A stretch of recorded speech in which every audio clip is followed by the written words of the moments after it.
বিসমিল্লাহির রহমানির রহিম। আসসালামু আলাইকুম। সম্মানিত দিনী ভাই ও বোনেরা, আপনাদের জন্য শুভকামনা রইল। আল্লাহ কাউকে রিজিক থেকে বঞ্চিত করেন না, কিন্তু কিছু কাজ আছে যেগুলো রিজিকের দরজা বন্ধ করে দেয়।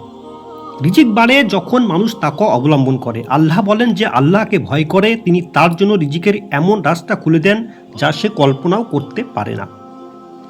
রিজিক বাড়ে নিয়মিত ইস্তেগফার করলে। নবী সাল্লাল্লাহু আলাইহি ওয়াসাল্লাম বলেছেন, ইস্তেগফার শুধু গুনাহ মাফ করে না, অভাব দূর করে, বরকত বাড়ায়। রিজিক বাড়ে ফজরের পরের সময়। এই সময়টা ঘুমিয়ে নষ্ট করলে বরকত হাতছাড়া হয়, কারণ নবী সাল্লাল্লাহু আলাইহি ওয়াসাল্লাম ফজরের সময়ের জন্য বিশেষ বরকতের দোয়া করেছেন। রিজিক বাড়ে হালাল উপার্জনে। হারাম টাকা চোখ ভরে কিন্তু মন ভরে না। হালাল অল্প হলেও তাতে শান্তি থাকে বরকত। রিজিক বাড়ে আত্মীয়তার সম্পর্ক বজায় রাখলে। নবী সাল্লাল্লাহু আলাইহি ওয়াসাল্লাম বলেছেন, যে আত্মীয়তার সম্পর্ক রক্ষা করে আল্লাহ তার রিজিক বাড়িয়ে দেন। রিজিক বাড়ে দান সাদকা করলে। যে দেয় তার হাত কখনো খালি হয় না, আল্লাহ নিজেই তার হিসাব রাখেন। রিজিক বাড়ে কৃতজ্ঞ হলে। যে আল্লাহর দেওয়াতে সন্তুষ্ট থাকে, আল্লাহ তার প্রাপ্তি আরও বাড়িয়ে দেন। মনে রাখবেন, রিজিক আসে শুধু পরিশ্রমে নয়, আসে ইমান, আমল আর ধৈর্যের সাথে। আর যদি আপনি নিজের ভুলগুলো ঠিক করেন, আল্লাহ আপনার নিজের রিজিকের দরজাগুলো খুলতে পারেন।